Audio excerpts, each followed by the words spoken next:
Bismillahirrahmanirrahim. Assalamualaikum warahmatullahi wabarakatuh. Waalaikumsalam. Selamat malam, semangat pagi Bapak Ibu. Salam sejahtera buat kita semua.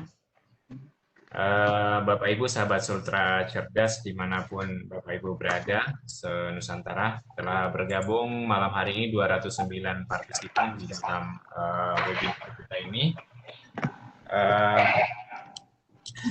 Saya sangat senang bisa bersama Bapak Dr. Awaludin, SPD, MPD pada malam hari ini. Beliau ini adalah satu fakultas dengan saya dulu waktu di Fakultas Keguruan dan Ilmu Pendidikan.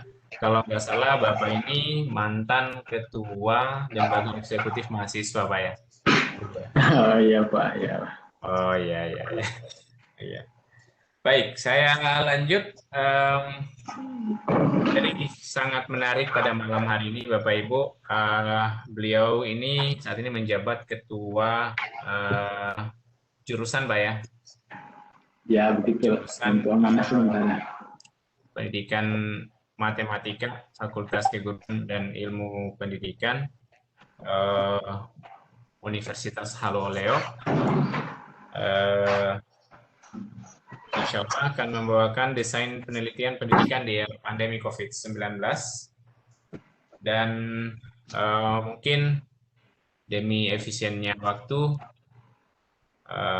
langsung saja kami persilakan Bapak Dr. Awaludin, SPD, MPD, untuk menyampaikan materinya.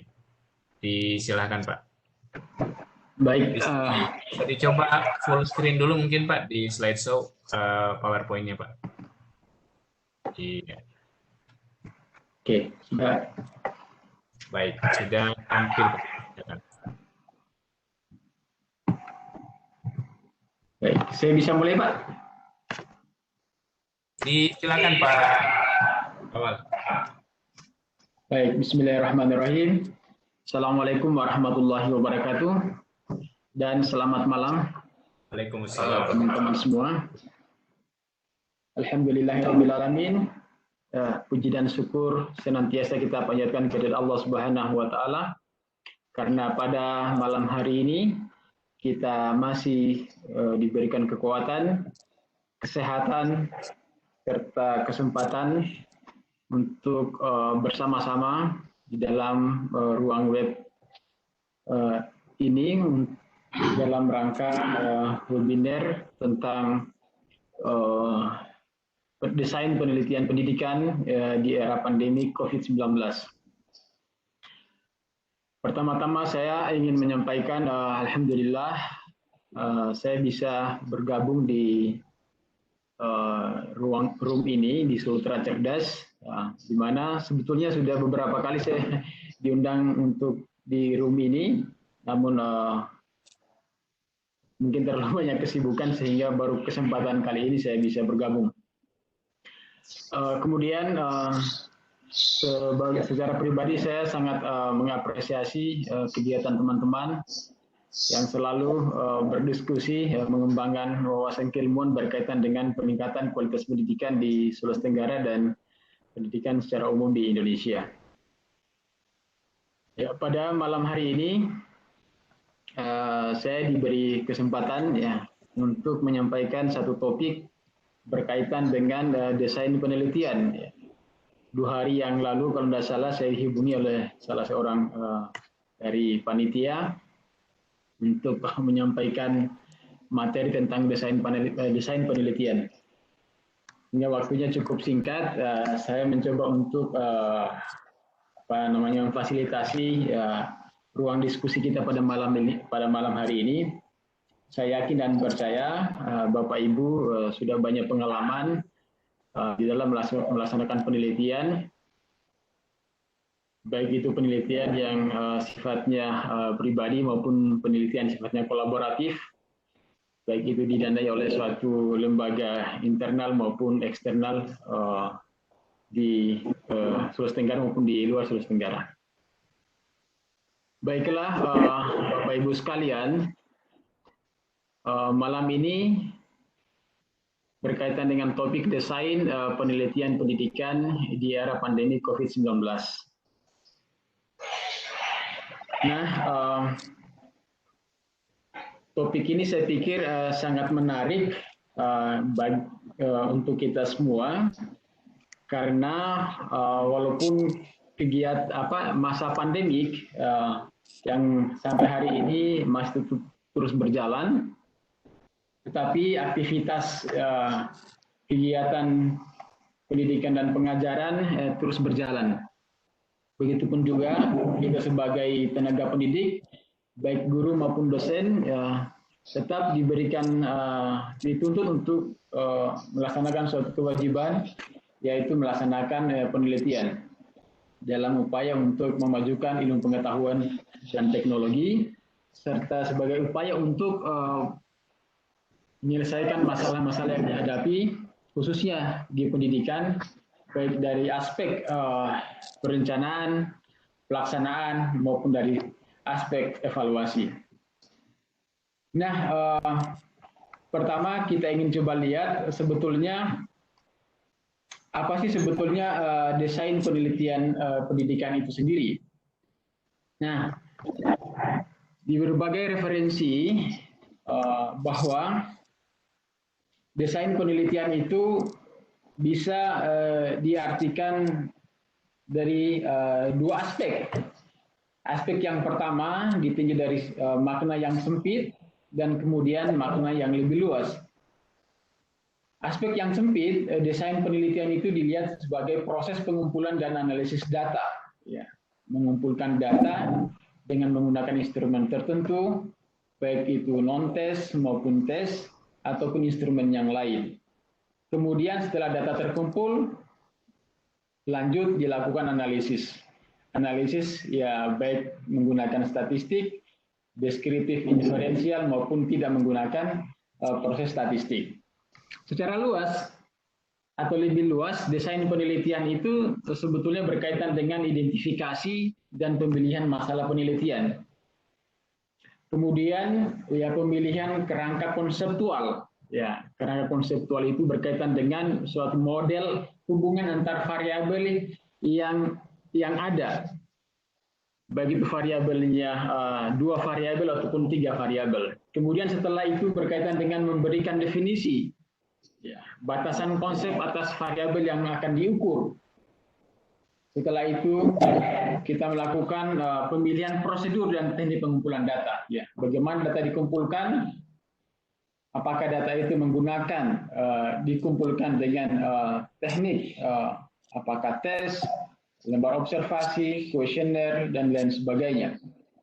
Setelah data terkumpul kemudian dianalisis, dibuat pelaporannya, interpretasi, dan kemudian membuat generalisasi, serta selanjutnya atas hasil generalisasi tersebut maka diberikan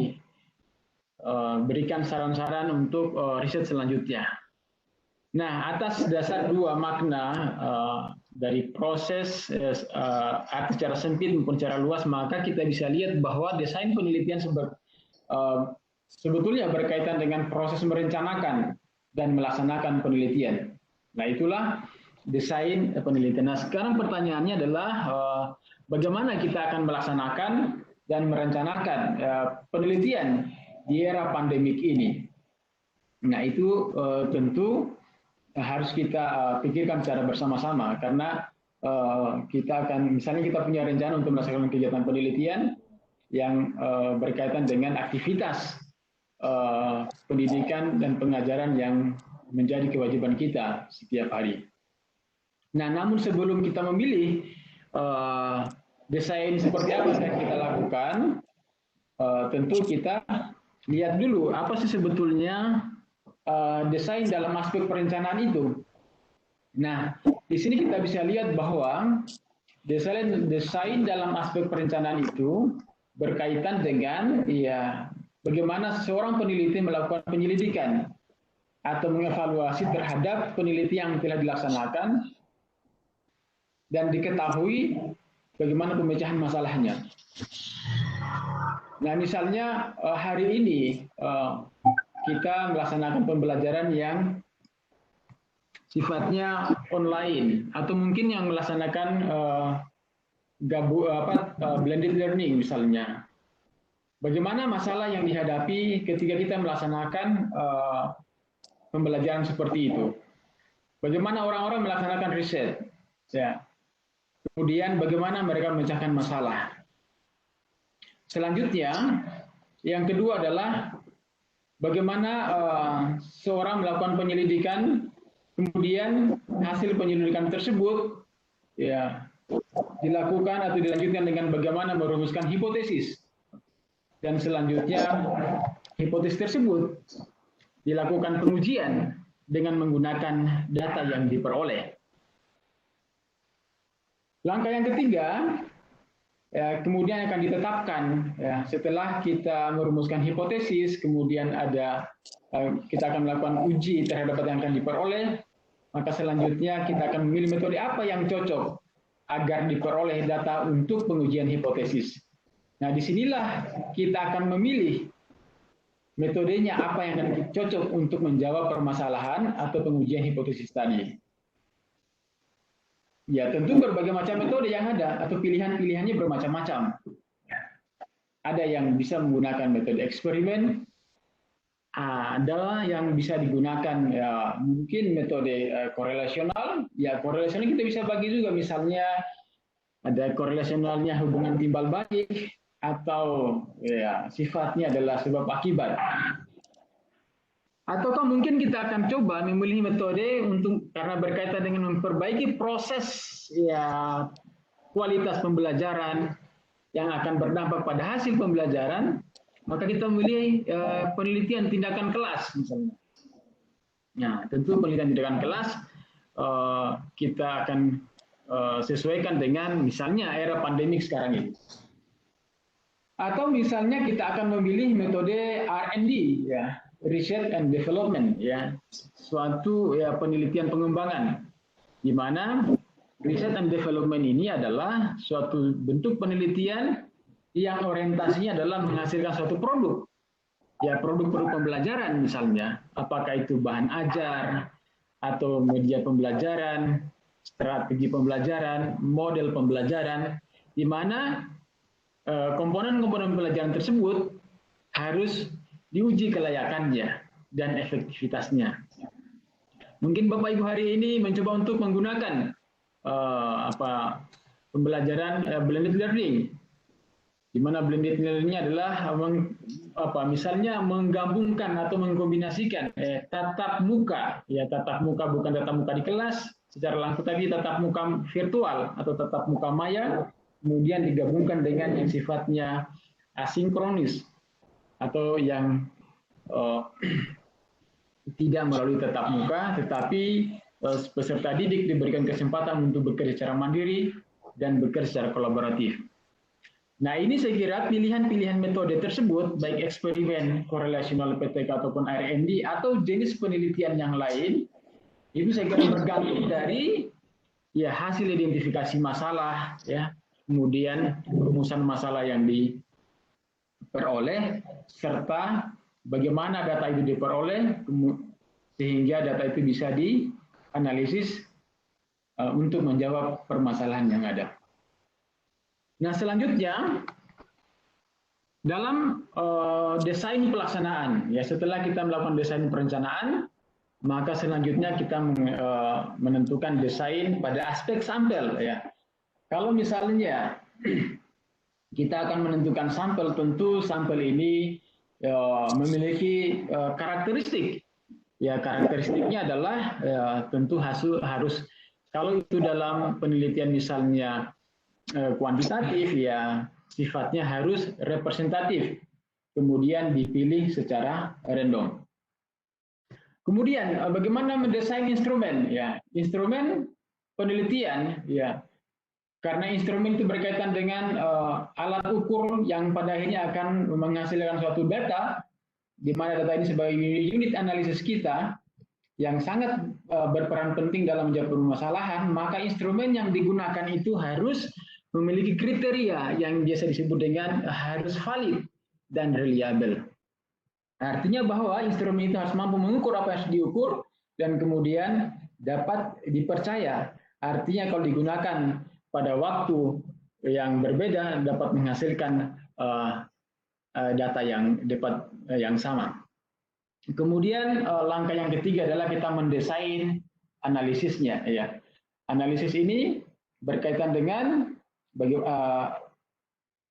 bagaimana data itu akan dianalisis. Ya, apakah dianalisis secara kuantitatif atau dianalisis secara kualitatif. Ya, kalau misalnya penelitian kita penelitian kuantitatif, maka kita akan coba berkaitan dengan analisis statistik. Kalau misalnya bukan kuantitatif, berarti kita akan lakukan analisis secara kualitatif. Nah, inilah dua proses di dalam desain penelitian perencanaan dan pelaksanaan. Hasil desain ini akan menentukan metode apa yang akan kita gunakan di dalam menjawab permasalahan. Nah, misalnya kita akan memilih setelah melakukan aspek perencanaan tadi itu, kita memilih metodenya adalah sifatnya adalah penelitian kuantitatif.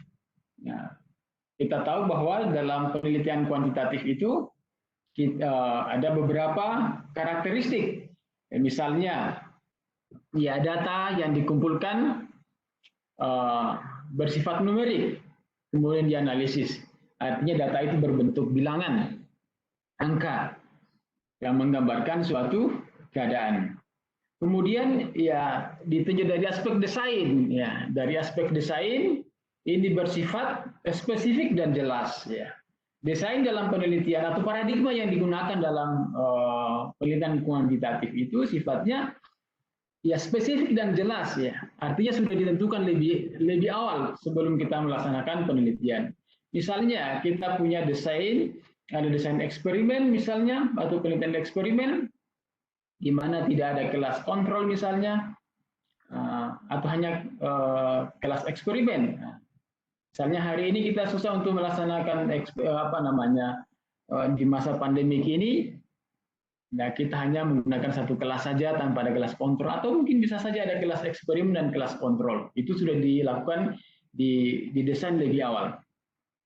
Kemudian data bersifat kuantitatif, ya, karena kita tahu bahwa data itu adalah keterangan yang menggambarkan suatu peristiwa kejadian yang berbentuk ya bilangan atau angka-angka yang bisa dianalisis. Kemudian memerlukan hipotesis tentu, ya. Hipotesis kita tahu bahwa hipotesis adalah jawaban sementara yang masih bersifat teoritis yang akan diuji kebenarannya. Kemudian yang terakhir adalah di situ analisis statistik, artinya penelitian kuantitatif dilakukan secara analisis statistik, memiliki sampel, instrumennya yang valid dan reliabel. Nah, kemudian ada beberapa jenis penelitian yang bisa kita gunakan, ya, di masa pandemik ini, ya, apakah penelitian deskriptif, ya, korelasional ataupun penelitian eksperimen. Oke, kemudian penelitian kualitatif, saya kira penelitian kualitatif kita bisa juga gunakan di dalam masa pandemik ini.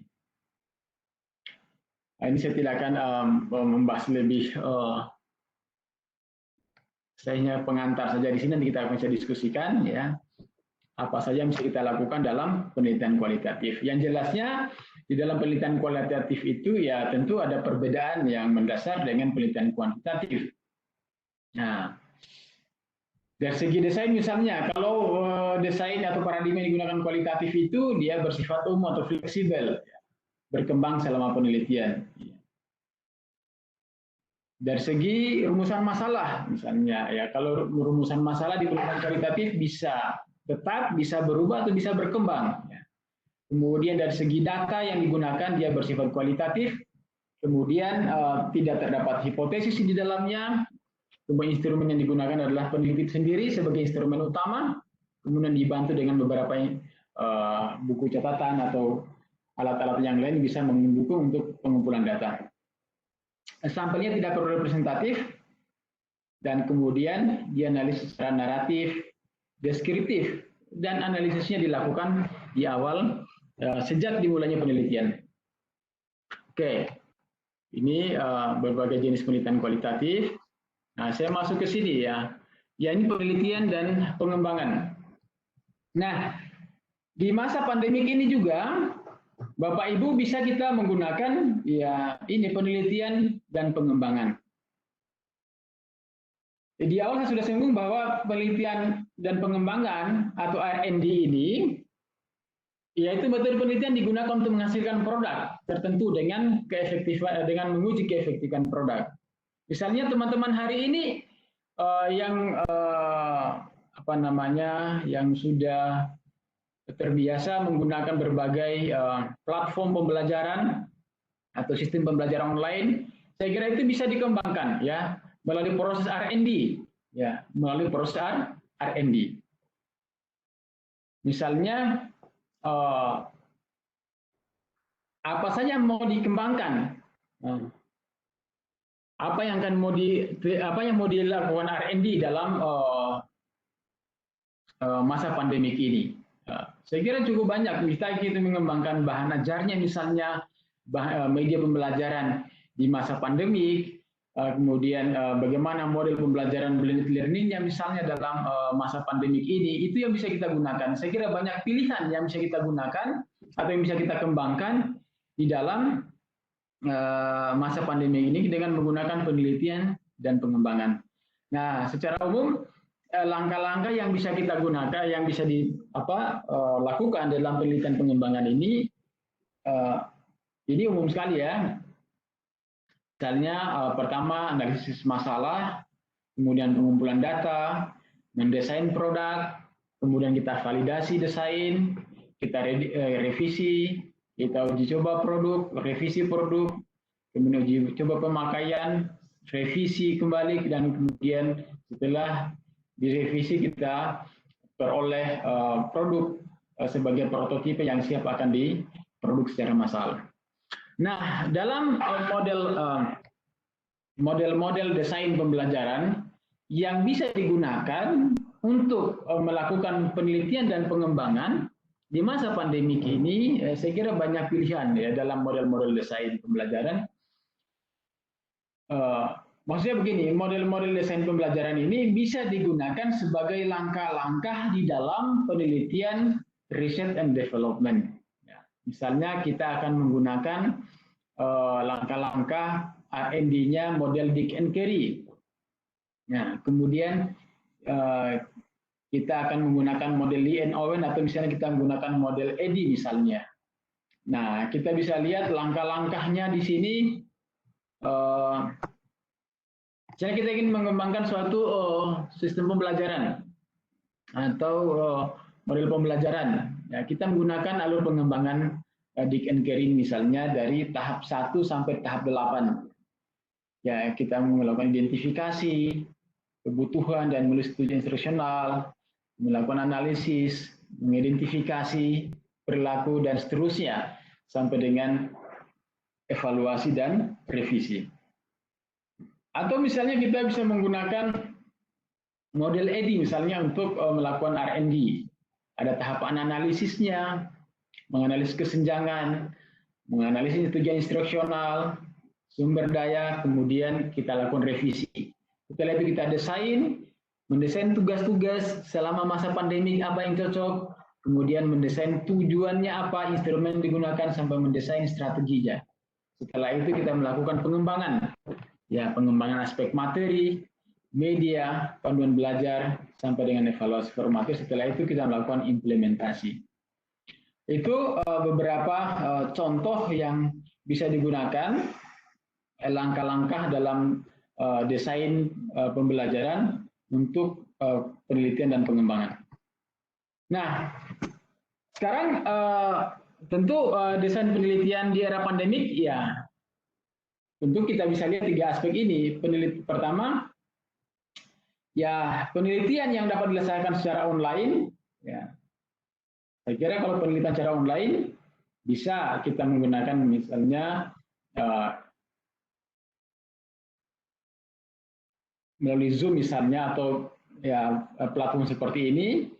Kemudian penelitian metode apa yang bisa kita pakai? Bisa menurut saya bisa penelitian tindakan kelas juga boleh. Ya, Atau misalnya kita melakukan eksperimen ya, secara online boleh. Nah, kemudian penelitian dapat dilaksanakan secara offline, tetapi melalui protokol kesehatan. Nah, ini tatap muka, tetapi tatap mukanya secara langsung. Kalau yang di atas tadi tatap muka online. Nah, kemudian yang ketiga, ya penelitian dapat dilakukan melalui blended learning. Nah, blended learning ini adalah suatu strategi pembelajaran yang mencoba menghubungkan atau suatu model pembelajaran yang menghubungkan strategi pembelajaran sinkron dan asinkron atau menggabungkan antara strategi pembelajaran tatap muka, baik itu tatap muka secara langsung di kelas, kemudian tatap muka virtual dengan pembelajaran yang tidak melalui tatap muka. Nah, saya kira itu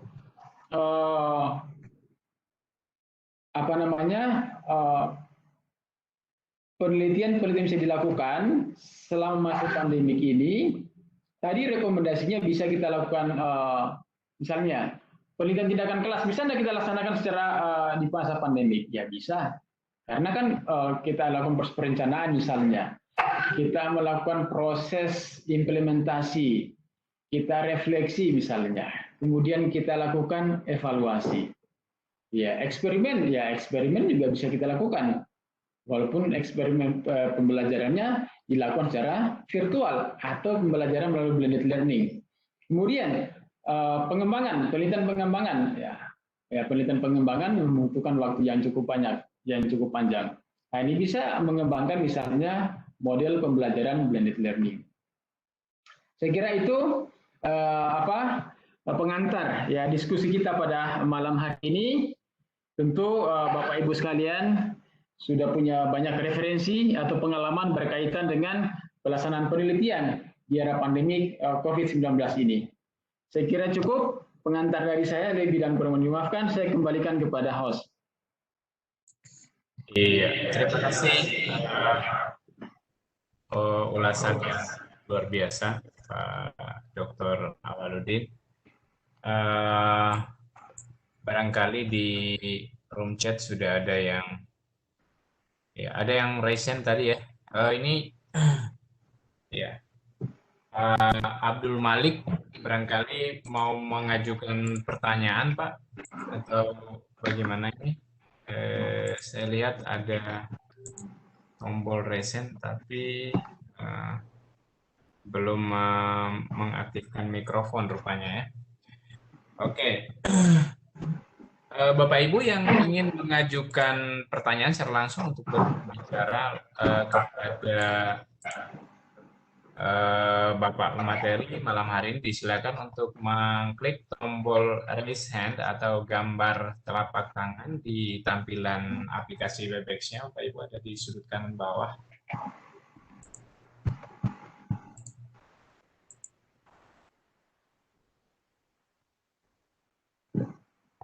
Oke, sekarang ada bagi kita cek di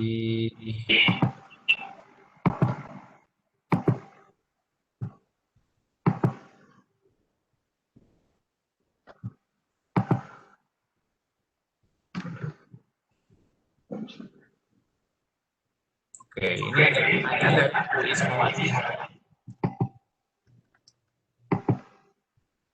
Halo, Pak. Ya, silakan. Pertanyaan dari Bu Ismawati, jenis penelitian apa yang cocok digunakan di masa pandemi seperti sekarang ini, mengingat pembelajaran dilakukan secara daring? Barangkali separuh ulasannya tadi sudah ada yang disampaikan. Perlu penegasan saja mungkin ini terkait dengan pertanyaan ini, Pak. Disilakan, Pak. Baik. Misalnya jenis penelitian seperti apa yang cocok di masa pandemik ini. Nah, misalnya kita berikan contoh misalnya ya. Kita ingin misalnya Bapak Ibu melaksanakan pembelajaran, kita langsung kasus misalnya. Melaksanakan pembelajaran, ya pembelajarannya melalui katakanlah Zoom misalnya. Artinya di situ guru ataupun dosen misalnya hanya menyampaikan materi, misalnya kan menyampaikan materi secara langsung, model klasikal sebetulnya. Hanya bedanya adalah tatap mukanya adalah tatap muka secara virtual. Kalau yang lalu kan tatap mukanya adalah di kelas, ya. Nah, karena tatap muka virtual misalnya, bagaimana kita ingin mengetahui ya tingkat partisipasi siswa misalnya, kemudian bagaimana kita ingin mengetahui ketercapaian hasil pembelajaran misalnya. Nah, itu kita pilihan yang bisa kita gunakan jenis penelitiannya bisa deskriptif, kuantitatif, ya. Kita ingin mendeskripsikan bagaimana tingkat, apakah partisipasi mereka dalam kelas, aktivitas mereka dalam kelas, atau misalnya bagaimana tingkat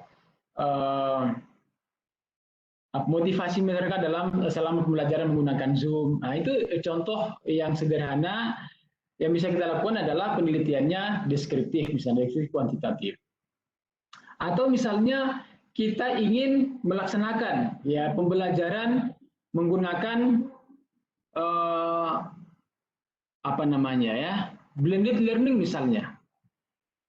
Blended learning adalah memadukan misalnya tatap muka virtual, ya kita kenal dengan sinkronus, ya sinkronusnya adalah tatap muka secara virtual, bukan tatap muka secara apa namanya, tatap muka secara langsung di kelas.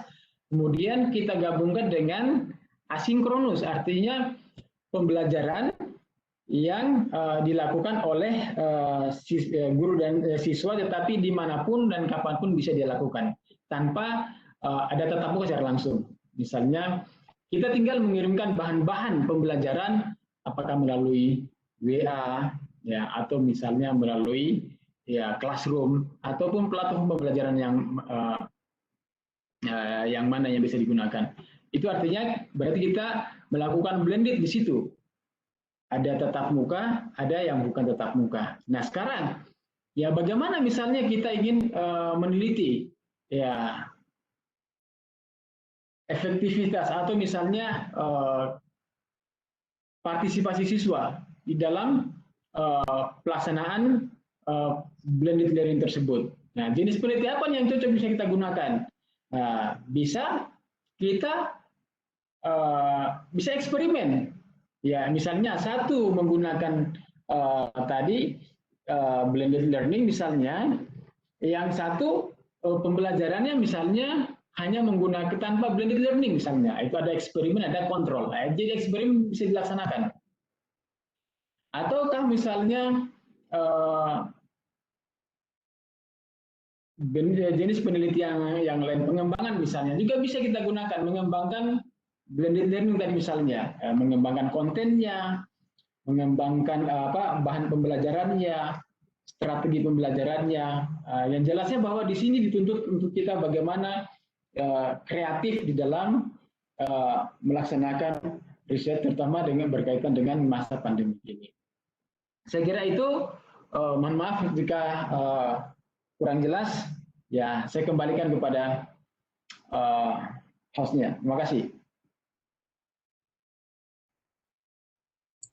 Ya, baik. Terima kasih Pak Dr. Awaludin. Ini ada pertanyaan lagi dari Ibu Asmudelva Eva ya.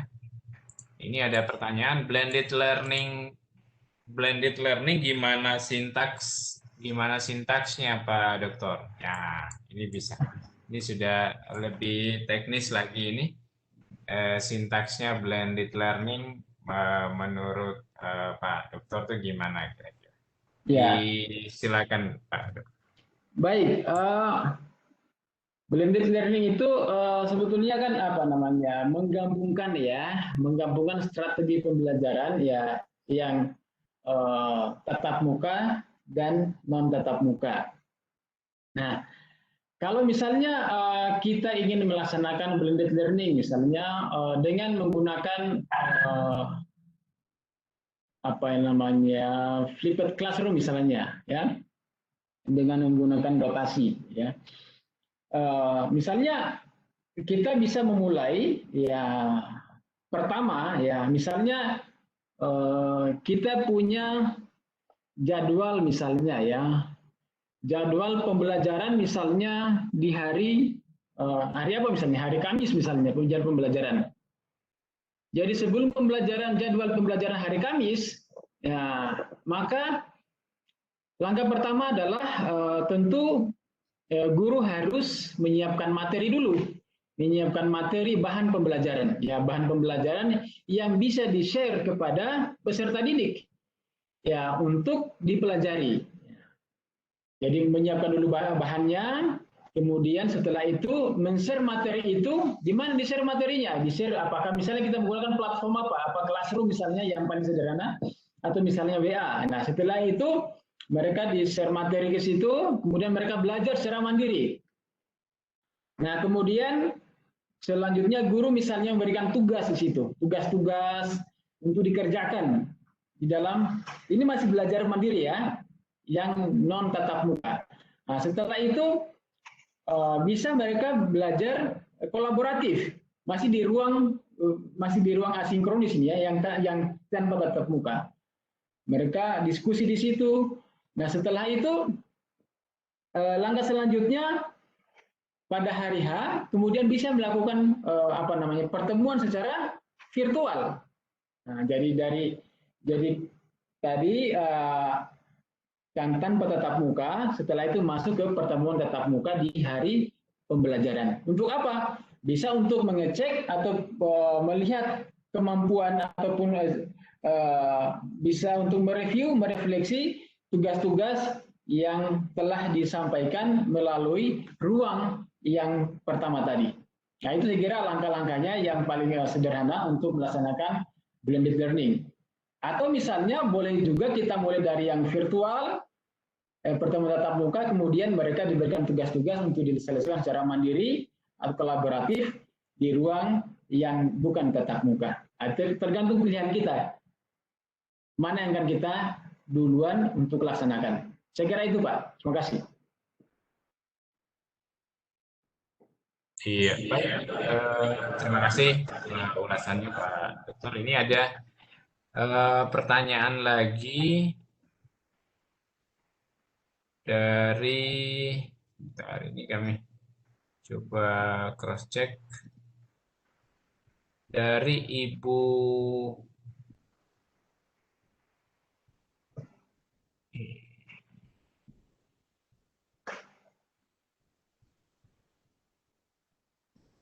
dari Pak Idris Kuba, ya. Ya, Pak Idris Kuba ini menanyakan penelitian pada masa pandemi. Saya lebih tertarik dengan penelitian R&D, ya. Setelah memahami desain penelitiannya, hal urgen apakah yang harus diperhatikan sebelum memulai langkah-langkah penelitian tersebut? Silakan, Pak. Mungkin poinnya sudah bisa ditangkap, ini apa yang dimaksud oleh penanya. Baik, kalau di dalam penelitian R&D itu memang dia memang langkah-langkahnya jelas, ya. Ya, misalnya saya coba share kembali di sini, di misalnya apa kita memakai langkah-langkahnya, ya. Yang jelasnya bahwa dalam penelitian R&D itu memang langkah-langkahnya sistematik dia. Setiap langkah punya tujuan dan target yang jelas. Misalnya kita ingin R&D menggunakan model Dick and Carey misalnya. Langkah pertama apa yang kita lakukan? Itu mengidentifikasi kebutuhan instruksional atau menulis tujuan instruksional umum. Nah, proses identifikasi ini bagaimana dilakukan? Ya, tentu ya bisa melalui proses wawancara, observasi kepada siapa yang akan dituju. Misalnya untuk menulis tujuan instruksional umum dalam suatu pembelajaran, siapa yang akan dituju di situ? Ya, tentu gurunya, ya, kemudian penggunanya akan dicapai dalam setiap pembelajaran itu. Kemudian melakukan analisis instruksional. Analisis instruksional ini adalah kompetensi-kompetensi apakah yang diperlukan untuk mencapai tujuan instruksional umum itu. Nah, selanjutnya langkah yang ketiga adalah mengidentifikasi perilaku dan karakteristik dari peserta didik yang akan dijadikan sebagai subjek penelitian. Setelah itu diketahui, maka kita akan menuliskan tujuan pembelajaran. Tujuan pembelajaran, kemudian mengembangkan instrumen evaluasi, mengembangkan strategi pembelajaran, sampai mengembangkan bahan pembelajaran. Setelah kita peroleh produknya, kemudian produk itu dievaluasi. Jadi sebetulnya dalam R&D itu, ya karena memang dia langkah-langkahnya cukup sistematik, kemudian ya, biasanya dalam R&D itu waktunya cukup lama, ya, waktunya cukup lama, karena ya ada tahapan analisis, ada tahapan desain di situ, ada tahapan mengembangkan, ada tahapan evaluasi formatif, sampai dengan menghasilkan produk yang betul-betul sebagai prototipe yang siap untuk diimplementasikan atau siap untuk yang siap untuk diproduksi, misal kalau itu berkaitan dengan suatu bahan yang siap untuk didistribusi dalam suatu skala yang besar. Jadi intinya bahwa dalam R&D itu ada tahap identifikasi, ada tahap analisis, ada tahap desain, ada tahap pengembangan, ada tahapan evaluasi, yang semua langkah-langkah itu akan menentukan ya kelayakan dan efektivitas dari produk yang akan kita gunakan. Kalau misalnya hari ini ya teman-teman guru yang sudah memiliki banyak keunggulan atau kegagalan dalam mengembangkan menggunakan platform pembelajaran, saya kira tidak ada masalah. Saya kira sudah saatnya untuk bisa kita kembangkan, ya kita jadikan R&D bahwa memang betul-betul dengan proses riset yang kita lakukan itu, platform yang kita gunakan layak untuk digunakan selama masa pandemi ini. Mungkin itu yang bisa dilakukan. Nah, saya kira itu Pak. Terima kasih. Saya kembalikan.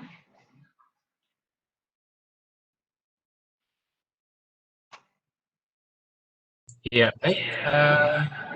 Kita menuju ada yang raise hand ini di penanya barangkali mau bertanya langsung kepada Pak Dokter. Disilakan Ibu. Sebentar ya. Ini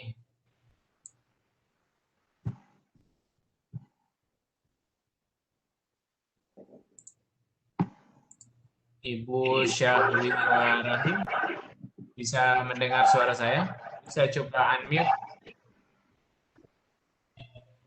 Halo, Assalamualaikum. Waalaikumsalam. Waalaikumsalam warahmatullahi. Ya, kedengaran. Ya, terima kasih. Assalamualaikum warahmatullahi wabarakatuh. Waalaikumsalam warahmatullahi. Salam sehat selalu. Terima kasih. Kenapa suaraku dia bergema saya dengar. Ya, terima kasih Pak Awaludin. Salam kenal Pak. Ya Bu, salam kenal. Ya baik. Terus terang Pak, saya selama masa pandemi, ya saya sebagai guru IPA sepertinya kebingungan ya untuk membuat PTK atau penelitian tindakan kelas selama pandemik ini. Kenapa? Saya menganggap bahwa kelas itu tidak pernah stabil. Kelas itu tidak pernah stabil dalam artian kadang hari ini anak-anak bisa kalau saya menggunakan misalnya mau blended learning, mau sinkron, asinkron, tetap terlihat bahwa kelas itu tidak stabil. Nah, sekarang kalau misalnya PTK itu mau dilakukan dalam artian kita sudah pahami bersama bahwa Kalau PTK itu kan kita akan melihat proses pembelajaran dalam satu kelas yang kita teliti tersebut. Yang ujung-ujungnya adalah hasil pembelajaran. Nah, sementara di satu sisi pemerintah kan sudah mengatakan bahwa kita itu tidak ketuntasan materi itu tidak menjadi fokus. Seperti itu. Nah, kemudian itu mungkin tidak bisa kita lakukan PTK yang seperti itu, maka betul apa yang Bapak katakan tadi, bahwa yang paling bagus mungkin kita lakukan itu adalah R&D. Bagaimana kita sebagai seorang guru lebih kreatif, lebih inovatif mungkin dalam mengembangkan pembelajaran. Ya, yang paling cepat mungkin kita lakukan itu adalah bagaimana seorang guru bisa lebih kreatif, inovatif membuat video-video pembelajaran. Ya, walaupun nanti kita melihat model apapun yang kita gunakan untuk pengembangan pembelajaran tersebut, media tersebut, ya, kita tetap sesuai dengan step-stepnya. Kita akan langkah-langkahnya. Tapi di ujung-ujungnya, Pak, kita akan uji coba lagi. Dalam artian di sini kita akan melakukan evaluasi. Apakah perangkat itu yang kita kembangkan tersebut itu kita tahu bahwa ini memang bagus atau keterpercayaannya cukup bagus untuk siswa. Nah, ujung-ujungnya kan akan kita gunakan lagi, kita akan menggunakan lagi siswa untuk kemudian kita uji coba apakah setelah kita kembangkan nanti ini itu bisa berhasil bagus dan siswa kalau kita uji cobakan. Nah, ujung-ujungnya lagi kita membutuhkan siswa untuk kemudian kita uji coba. Kita uji coba, kita evaluasi, kita revisi. Nah, mungkin ada beberapa masukan dari Bapak gimana menyikapi bagaimana kira-kira saya menyikapi hal seperti itu. Nah, kemudian saya mendapatkan, dan memang saya dapatkan begitu, saya merasa kebingungan. Ya, seperti itu Pak. Terima kasih. Baik, ya. Terima kasih Bu. Jadi pertanyaannya, saya langsung gimana host? Saya ke host dulu nih, izin. Boleh, silakan Dokter, langsung saja ditanggapi. Baik, terima kasih Bu. Jadi memang di situasi pandemik ini memang kita bisa seoptimal mungkin kita bisa beradaptasi dengan situasi yang ada atau biasa disebut dengan new normal itu ya. Jadi memang baik itu penelitian PTK ataupun eksperimen ataupun yang sifatnya R&D memang akan tetap berada pada suatu situasi ya. Kalau di R&D memang ada tahapan evaluasi itu, ada evaluasi one to one, ada evaluasi one to one terhadap ahli, one to one terhadap peserta didik, kemudian small group, kemudian kelompok besar. Nah, small group ataupun kelompok besar itu ya itu kan batas maksimalnya misalnya ya bisa 25 sampai 30 orang misalnya untuk uji coba produk kita. Ya, kalau misalnya kita melakukan uji coba produk itu secara tatap muka, ya kalau 30 orang saya kira dalam ruangan yang besar dengan menggunakan protokol kesehatan saya kira bisa. Nah, kalau misalnya digunakan secara online, ya online juga, ya tentu ini pasti ada juga kendalanya, ya apakah itu berkaitan dengan kestabilan jaringan atau misalnya tingkat partisipasi siswa dalam kelas itu mungkin dia tidak datang dan sebagainya. Jelasnya bahwa dalam situasi seperti ini memang kita akan dapatkan kondisi-kondisi yang demikian, baik itu penelitian yang sifatnya R&D, kemudian penelitian PTK penuh eksperimen. Memang masalahnya pasti akan di situ. Nah kemarin kebetulan saya melakukan penelitian ini blended learning di masa pandemi. Di masa pandemik itu ya kebetulan saya tatap muka secara langsung. Ya saya mengintegrasikan antara online dengan tatap muka, bukan virtual, tatap mukanya secara langsung. Tapi ya protokol kesehatan tetap dijaga ketat, ya maksimal dalam satu kelas 30 30 orang. Itu bisa dilaksanakan. Makanya tadi saya katakan bahwa dalam masa pandemik ini ya penelitiannya bisa secara tatap muka tetapi dengan tetap memperhatikan protokol kesehatan. Kemudian kalau secara online juga harus kita menyiapkan diri dalam hal berkaitan dengan bahan pembelajaran, kemudian bagaimana kita memanfaatkan ruang berbagai macam platform yang bisa mendukung proses penelitian kita. Saya kira itu memang sekali lagi disitulah sisi ya kelemahan ya selama kita melaksanakan penelitian di masa pandemik ini. Baik di PTK ya kalau misalnya PTK kita adalah alurnya kita merencanakan kemudian pelaksanaannya di dalam kelas ya kelasnya yang mana dulu? Kelasnya apa kelas room misalnya Pak, kelas online ya, atau misalnya ya kelasnya di tatap muka secara langsung ya kalau misalnya tatap muka secara langsung ya harus diperhatikan protokol kesehatan. Kemudian kalau secara online ya harus bisa dipastikan bahwa mereka itu bisa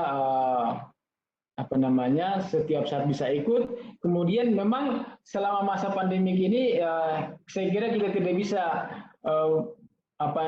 mengukur daya serapnya ya. Yang paling mungkin yang bisa kita lakukan adalah bagaimana kita melihat aktivitas mereka ya. Kalau di PTK kan berkaitan dengan tingkat aktivitas mereka selama pembelajaran. Nah, baik secara individu maupun secara kolaboratif. Saya kira itu mungkin Bu yang bisa saya sampaikan. Terima kasih. Saya kembalikan kepada host. Iya, baik. Terima kasih penjelasannya.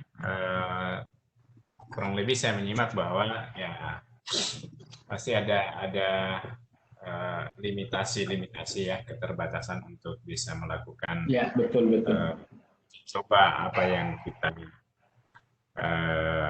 produk apa yang kita hasilkan dari R&D yang kita lakukan.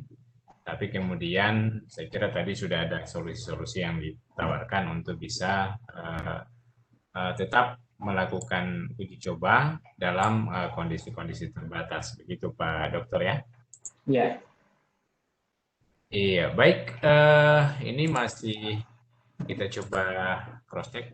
Kembali kami ingatkan Bapak Ibu yang ingin bertanya langsung kepada Pak Dokter, materi kita malam hari ini, silakan mengklik tombol gambar tangan di aplikasi Webex-nya untuk kami bukakan mikrofonnya agar bisa berkomunikasi langsung dengan Bapak materi. Kita kembali ke room chat. Ini ada pertanyaan dari MEKS MKN 1 Manggis ya. Selamat malam, izin bertanya Pak, apakah semua penelitian wajib ada daftar pustakanya ya? Bagaimana dengan penelitian dasar yang memang belum ada yang membahas sebelumnya? Terima kasih. Silakan Pak Dokter. Baik, terima kasih ya. Pertanyaannya bagus sekali. Jadi penelitian dasar itu sebetulnya bersifat mengembangkan suatu teori ya, bersifat sangat teoritis. Kalau kita lihat klasifikasinya ada penelitian dasar, ada penelitian terapan. Ya, kalau menurut saya ya kalau dalam misalnya kita lihat bisa beberapa penelitian dasar ya, penelitian dasar yang banyak dilakukan di era-era tahun 60-an. Ya, awal-awal era 90-an ya. Misalnya penelitian tentang di aspek psikologi ya. Kita ingat ada penelitian tentang reinforcement ya di psikologi behavioristik, kemudian ada penelitian dilakukan oleh Jean Piaget ya. Dan itu berkaitan dengan psikologi kognitif ya. Jadi mereka penelitian saat itu tidak berpikir bagaimana asas manfaat dari yang dilakukan, yang jelasnya bahwa melakukan penelitian dan ternyata dampak daripada teori ya, hasil-hasil riset mereka itu sangat dirasakan manfaatnya dan kemudian memiliki dampak dalam dunia pendidikan, di mana paradigma behavioristik kemudian paradigma kognitif itu sangat mempengaruhi pelaksanaan pendidikan di Indonesia, khususnya juga di kita di dalam ruang-ruang belajar. Nah, kaitannya dengan daftar pustaka, ya saya pikir ya semua penelitian itu memiliki kekuatan teori yang ada. Ya, ada sudut pandang teori yang memperkuat bagaimana penelitian itu dilaksanakan. Apalagi misalnya penelitian-penelitian yang sifatnya eksperimen, penelitian-penelitian kuantitatif, ya penelitian kualitatif, penelitian R&D. Ya. Kalau misalnya penelitian dasar, ya saya kira penelitian dasar pun juga tetap juga memerlukan, kalau menurut saya tetap memerlukan juga teori, ya teori-teori. Nah, artinya sebagai dasar untuk melihat apakah memang riset-riset seperti itu juga sudah pernah dilakukan sebelumnya atau bagaimana, atau sudah dilaksanakan atau belum. Artinya sebagai di situ dilihat bahwa sebagai bahan perbandingan saja sebenarnya. Bahwa teori yang sudah dilakukan itu seperti ini dan kemudian apa yang akan coba diteliti untuk yang bersangkutan. Saya kira itu menurut saya. Baik itu penelitian dasar, ya saya kira tetap juga memerlukan teori, ya. Ya, penelitian dasar itu juga memerlukan teori untuk melihat sebetulnya apa perbedaan yang telah dilakukan oleh peneliti-peneliti sebelumnya. Ya. Bagaimana teori mereka kembangkan. Saya kira itu menurut saya. Saya kembalikan. Iya, baik. Terima kasih Mas Pak. Jadi kalau itu belum diteliti, barangkali namanya juga kutipan sumber-sumber daftar pustaka itu memang ya biasanya ya langsung turunan paling mendasarnya ya ground theory begitu Pak Dokter ya. Ya. Ya, tidak semua penelitian yang mau dilakukan ya itu juga sudah pernah tadi mesti ada dasar teorinya gitu ya. Jadi Pak Dokter sudah menjelaskan itu. Selanjutnya ini ada dari Ibu Kamria, aplikasi yang bagus untuk analisis penelitian kualitatif di masa pandemik ini apa Pak? Ya, Pak Dokter disilakan. Bisa diulangi tadi pertanyaannya, Pak? Pak hostnya bisa diulangi lagi tadi maksudnya apa tadi? Aplikasi ya. Aplikasi yang bagus untuk analisis penelitian kualitatif di masa pandemik ini kira-kira apa? Silakan. Aplikasi analisis ya. Ya, aplikasi analisis penelitian kualitatif. Ya, mungkin ini program komputernya gitu ya, atau apalah gitu. Saya kurang paham. Mungkin maksudnya kita menganalisis data kualitatif itu kira-kira aplikasi apa yang digunakan ya? Ya, benar. Mungkin begitu ya. Ya, saya pikir kalau dalam penelitian kualitatif itu ya sepanjang pengetahuan saya tidak ada aplikasi yang karena dia beranalisis yang digunakan kan analisis datanya adalah kalau misalnya kita menggunakan teorinya Habermas ya aplikasi-aplikasi komputer yang hampir tidak digunakan dalam ya, analisis reduksi data kemudian display data verifikasi dan buat kesimpulan. Ya. Itu saya juga belum tahu aplikasi apa yang cocok untuk analisis statistik untuk penelitian kualitatif. Ya biasanya selama ini yang kita lihat adalah ya mahasiswa itu menganalisis data-data yang sifatnya ya hasil wawancara kemudian hasil observasi, kemudian mungkin itu juga bisa digabungkan dengan data-data yang sifatnya data pendukungnya, misalnya lewat angket. Ya, kalau misalnya angket mungkin ya analisisnya ya aplikasi biasa saja. Tidak ada aplikasi yang sifatnya seperti analisis yang data-data kuantitatif dalam penelitian kualitatif. Saya kira begitu, Pak.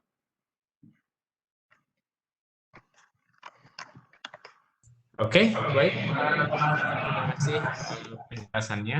Ini ada lagi dari Ibu Sinta Rosdiana. Ibu Sinta Rosdiana menanyakan, apakah penelitian studi literatur bisa menggunakan metode penelitian kualitatif? Studi literatur. Ya, kalau kita lihat studi literatur itu, ya dia kan menggunakan berbagai macam studi-studi kepustakaan ya, data-datanya menggunakan data-data yang diperoleh melalui referensi atau artikel-artikel yang relevan yang ada di berbagai macam sumber yang ada. Atau juga biasa dalam studi literatur itu kita mengenal juga ada yang disebut dengan meta-analisis ya, meta-analisis. Artinya mencoba untuk menganalisis hasil-hasil melakukan penelitian dengan mencoba untuk membandingkan berbagai macam hasil-hasil penelitian yang telah ada. Misalnya untuk menjawab satu permasalahan, misalnya dia mencoba untuk melihat beberapa hasil-hasil riset yang telah ada. Itu contoh-contoh dalam meta-analisis dengan menggunakan studi kepustakaan. Dengan menggunakan studi kepustakaan. Saya kira itu, Pak. Iya, baik. Pertanyaan selanjutnya dari Bapak Lukman Gafar. Apakah pengembangan perangkat online, misalnya LKPD berbasis online dengan memanfaatkan live worksheet, cocok di R&D-kan gitu? Ya, bisa saja. Ya, meng-R&D-kan LKPD juga bisa, Pak. Ya. Ya, maksudnya ini kan ada LKPD online sekarang ini. Ya. Apakah itu bisa digunakan dalam R&D gitu? Ya, ya penelitian R&D itu bisa misalnya objek yang akan kita R&D-kan adalah misalnya LKS, ya boleh, tidak ada masalah. Ya. Untuk mengembangkan LKPD berbasis online, tetapi proses pengembangannya dengan menggunakan R&D. Saya kira tidak ada masalah, itu bagus. Dan yang penting proses pengembangannya itu adalah melalui langkah-langkah dalam R&D, misalnya mulai analisisnya, analisis kebutuhannya, kemudian tahapan desainnya, mengembangkannya sampai dengan proses evaluasinya. Oke, Pak, tidak ada masalah kalau menurut saya. Oke. Ya. Oke.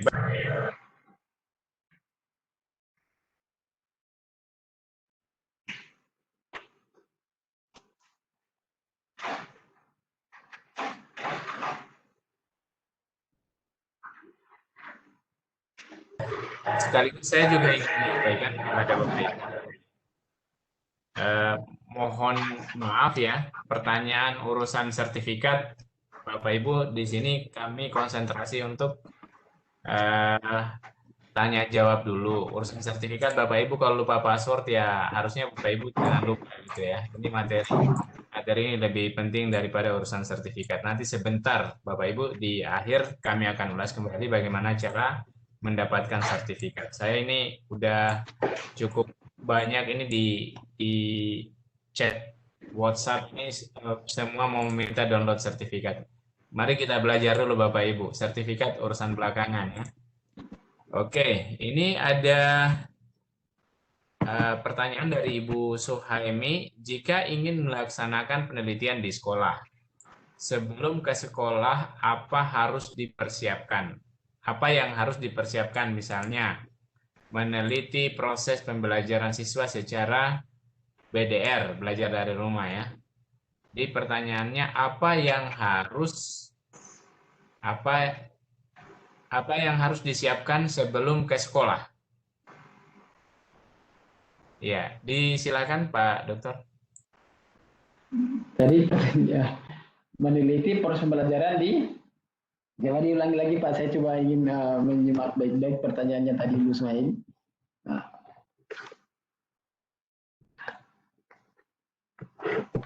apa yang harus dilakukan di persiapan ke sekolahnya Pak ya? Ini agak rumit ini. Iya. Ini proses belajarnya belajar dari rumah. Tapi dia ingin meneliti di sekolah. Ya, mungkin perlu diperjelas dulu ini Bu Suhaimi. Kalau belajar dari rumah, kalau ke sekolah yang mau diteliti kursinya gitu, nggak ada siswanya. Karena siswanya belajar dari rumah. Ini perlu diperjelas dulu. Ini karena pertanyaannya, jika ingin melaksanakan penelitian di sekolah, sebelum ke sekolah, apa yang harus disiapkan? Misalnya meneliti proses pembelajaran siswa BDR. Nah, saya juga agak gagal fokus membaca pertanyaan ini. Barangkali Bu Suhaimi bisa mengklirkan kembali poin pertanyaannya apa supaya mungkin Bapak materi juga bisa lebih akurat menjawab poin pertanyaannya Ibu. Gitu ya, Ibu Suhaimi ya. Saya lanjut. Ini masih ada lagi permintaan sertifikat ini. Sertifikatnya nanti Bapak Ibu ya. Ini ada dari Zulbaili. Dalam melakukan penelitian pendidikan di sekolah sekabupaten di era pandemi secara offline. Aduh, di era pandemi secara offline. Ini jangan sampai salah ketik ini. Apakah perlu mengurus surat ke Dinas Pendidikan terlebih dahulu?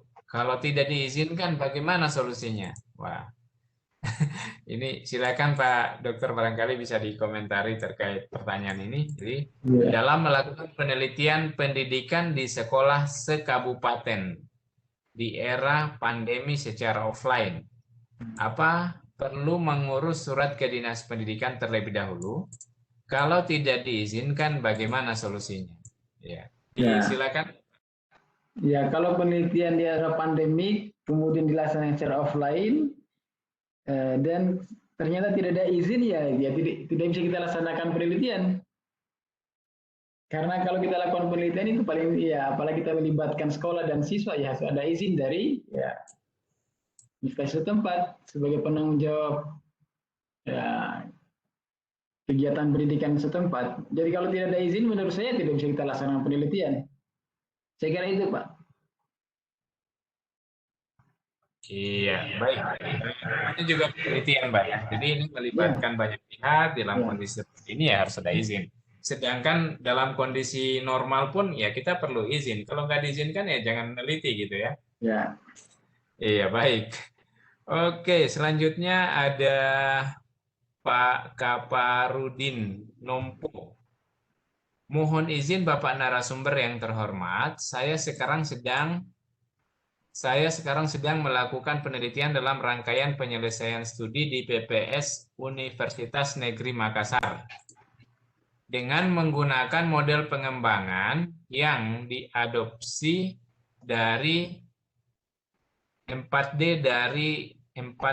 ya, 4D dari Tiagarajan. Nah, ini saya kurang paham nih.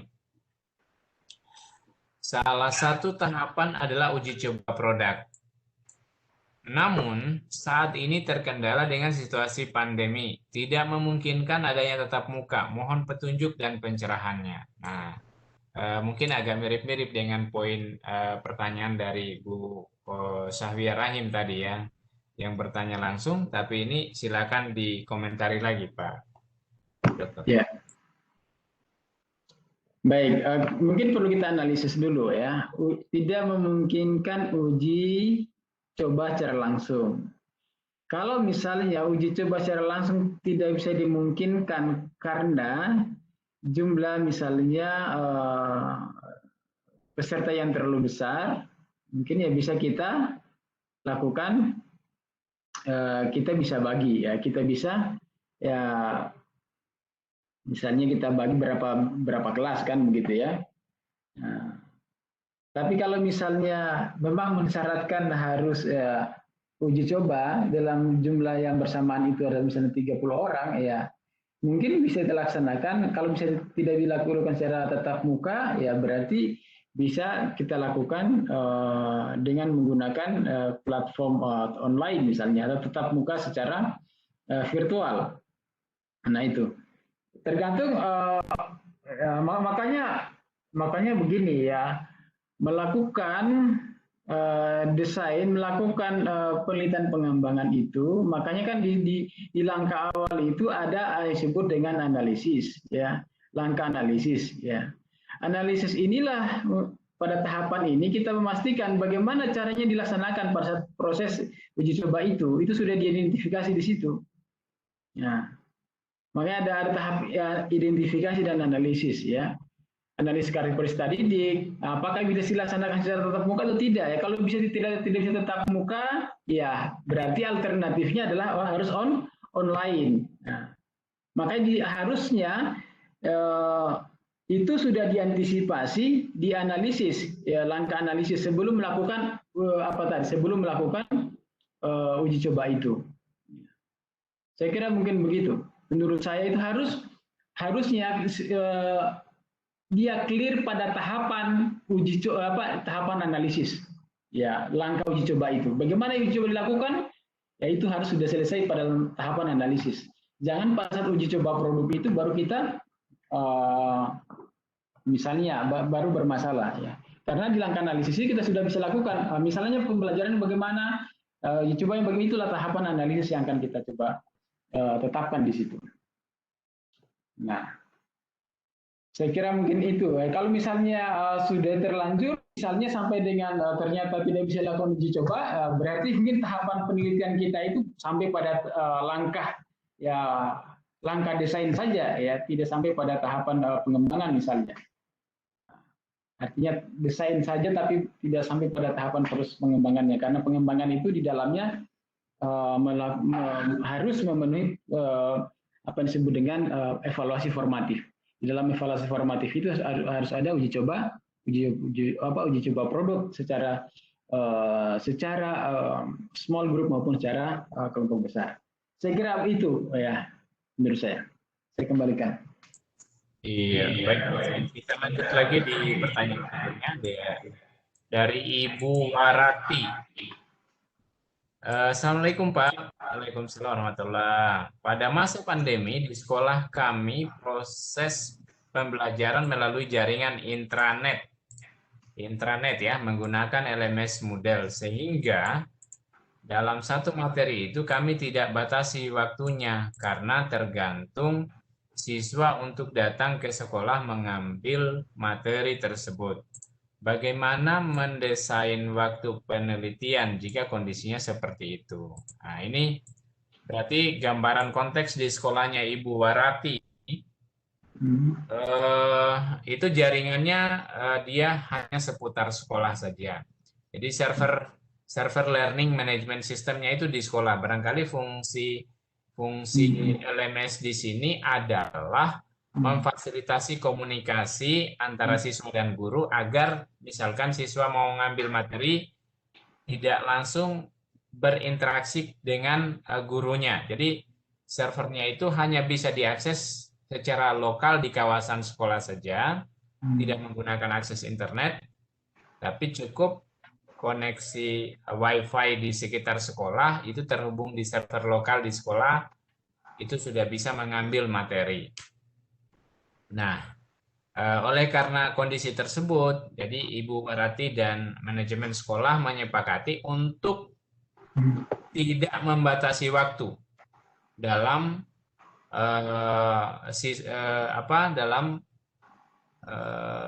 akses terhadap server ini, bahwa siswa maunya kapan-kapan saja datang ngambil materinya, ya, tidak ada batasan waktu. Nah, saya kira barangkali Bu Warati perlu meng-clearkan kalau ngambil materi memang nggak perlu dibatasi waktu, Bu, ya, kecuali untuk penugasan. Ya kalau materi maunya siswa lah, kalau mau ambil, kecuali penugasan barangkali kita perlu timing, ya. Misalkan limitasi waktu sehari atau sejam, 2 jam, 3 jam gitu, ya. Nah, ini mungkin perlu kita clearkan dulu. Tapi poin pertanyaannya di sini, bagaimana mendesain waktu penelitian jika kondisinya seperti itu? Ya, mungkin bisa coba diulas dari fakta contoh kasus ya. Ini seperti yang dialami di sekolahnya Ibu Warati ini. Disilahkan Pak Dokter. Ya.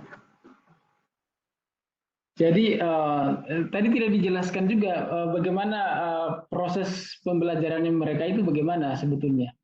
Yang kita model itu sebenarnya bagaimana kegiatan belajarnya, karena tadi yang dijelaskan itu kan yang disampaikan hanya proses mengambil materinya di server atau di sekolahnya kan, tapi tidak dijelaskan bagaimana proses pembelajaran sehingga kita apa yang kita mau teliti sebetulnya. Betul. Ya, kita mau teliti apa, kedisiplinan dia mengambil materi kah? Ya, Atau kedisiplinan belum ditemukan ya. Apa yang kita mau teliti itu? Apa sih bagaimana model interaksi antara siswa dan guru dalam menggunakan learning management system model yang disebutkan di sekolahnya ini. Mungkin itu perlu diperjelas lagi agar bisa kita lebih akurat memberikan solusi. Begitu Pak Dokter ya?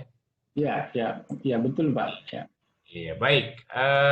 Kita kembali ini ada di partisipan ada yang sedang mengangkat tangan. Saya coba aktifkan mikrofonnya. Barangkali mau bertanya langsung kepada Bapak Pak Herianto. Pak Herianto silakan bisa langsung bertanya kepada Pak pemateri kita malam hari ini. Silakan. Ya, terima kasih Bapak host. Assalamualaikum warahmatullahi wabarakatuh. Waalaikumsalam. Selamat malam untuk teman-teman semua. Ya, saya langsung saja Bapak. Materinya sangat keren. Ya, jadi gini Pak, ini mungkin langsung ke contoh kasus ya atau teknisnya saja. Saya rencananya ingin meneliti konsep penelitiannya seperti ini Bapak. Saya ingin melihat kira-kira yang manakah yang lebih efektif penelitian yang akan saya lakukan ini, itu apakah menggunakan yang sistem tatap muka virtual ataukah yang sistem blended, nah, yang artinya di mana tugas materi itu hanya saya upload ke Google Classroom, terus kemudian saya berikan tugas, ataukah saya langsung bertatap muka dengan siswa via virtual. Nah, yang ingin saya tanyakan kepada Pak Awaludin, mungkin saya bisa diberikan gambaran kira-kira model desain penelitiannya itu mulai dari perencanaan sampai kemudian ke analisisnya itu seperti bagaimana Bapak? Ya, terima kasih. Baik, berarti kalau saya menyimak apa yang Anda sampaikan tadi, sebetulnya penelitiannya itu adalah mencoba untuk membandingkan antara mana yang efektif antara pembelajaran ya tatap muka secara virtual dengan pembelajaran yang kalau tadi istilahnya tatap muka virtual itu sinkronus misalnya, dengan pembelajaran yang asinkronus. Asinkronusnya bersifat mandiri ya, bersifat mandiri. Nah, jadi bersifat mandiri dalam artian bahwa gurunya hanya menyiapkan bahan, membuat bahan, kemudian bahan itu di share, di delivery-nya ke siswa melalui platform classroom tadi. Ya, ingin membandingkan misalnya mana yang lebih efektif, katanya hasil belajar atau misalnya aktivitas belajar antara kedua kelas tersebut. Ya, berarti kalau misalnya kita ingin membandingkan kedua kelas tersebut, ya kita masuk pada kategori kelas eksperimen misalnya. Tetapi kalau misalnya eksperimennya kita bisa bagi lagi. Kalau misalnya kedua kelas itu diambil secara katakanlah random, randomnya misalnya secara di cluster misalnya, berarti masuk pada kategori misalnya true eksperimen. Tapi kalau misalnya dia tidak melakukan proses random, misalnya tinggal diambil secara langsung saja antara kedua kelas itu, berarti kita menggunakan satu jenis desain kuasi eksperimen dengan model desain adalah kalau misalnya kita menggunakan pre and post testnya, gitu, berarti pre and post test control group design. Saya kira mungkin itu. Terima kasih. Ya, terima kasih Bapak.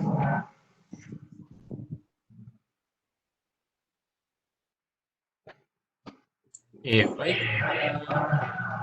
Selanjutnya masih ada yang mengangkat tangan di partisipan, Pak Suharmaji SPD. Disilakan Pak Suharmaji, barangkali mau bertanya langsung kepada Bapak narasumber kita.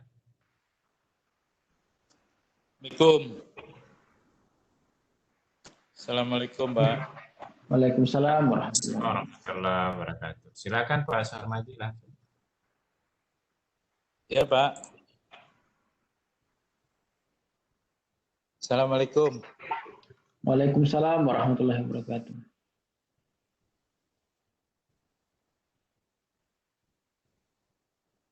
Silakan Pak Suharmaji, bisa langsung bertanya Pak, silakan.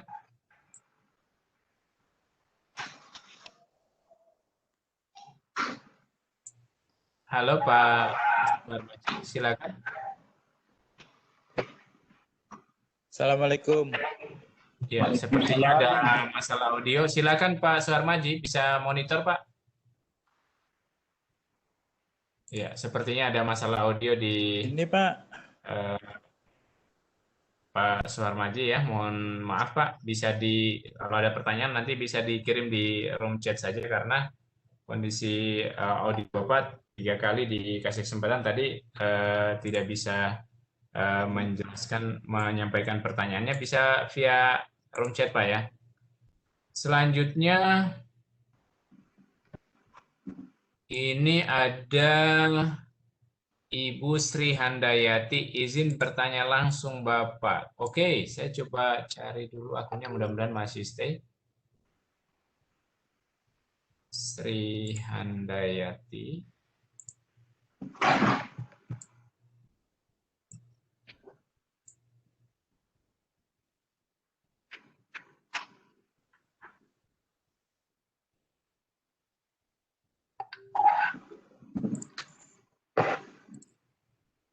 Ibu Sri Handayati, silakan bisa langsung bertanya. Assalamualaikum. Waalaikumsalam. Silakan. Kenalkan Pak, saya Bu Sri dari Pandaan, SMP 1. Ya, silakan Bu. Pertanyaannya begini Pak, ini saya selama pandemi ini sudah melakukan penelitian tetapi pengembangan. Yang pertama mengembangkan blog untuk PJJ, kemudian yang kedua e-book, tetapi kayaknya saya masih belum pas gitu Pak. Untuk pengembangan ini langkah kita supaya kita itu menghasilkan yang bagus atau diakui apa Pak ya pengembangannya itu, analisisnya atau instrumen yang kita gunakan, itu yang pertama. Kemudian yang kedua Pak, ketika penelitian PPK di pandemi ini, apakah ketika dalam pengajuan kenaikan pangkat itu diakui atau tidak? Karena kan tidak menggunakan tatap muka. Itu aja Pak, terima kasih. Assalamualaikum warahmatullahi wabarakatuh. Ya, waalaikumsalam. Ya, langsung saja Pak. Baik, terima kasih. Bagus sekali pertanyaannya Ibu. Jadi bagaimana melakukan penelitian pengembangan untuk menghasilkan produk yang berkualitas atau yang bagus tadi. Jadi memang di dalam penelitian pengembangan itu betul-betul seperti disampaikan tadi adalah suatu bentuk penelitian untuk menghasilkan produk yang di mana produk tersebut akan diuji efektivitasnya. Nah, untuk menghasilkan produk yang bagus, yang baik, yang berkualitas, maka tentunya harus kita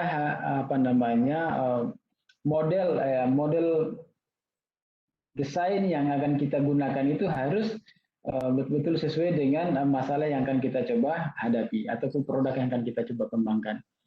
Kemudian yang kedua, tahapan-tahapan yang menjadi bagian di dalam model pengembangan itu ya harus dijalankan dengan baik, mulai tahapan analisisnya, terutama dalam tahapan identifikasi dan analisis kebutuhan sampai dengan tahapan desain. Saya kira ini langkah yang menentukan untuk menghasilkan produk yang baik.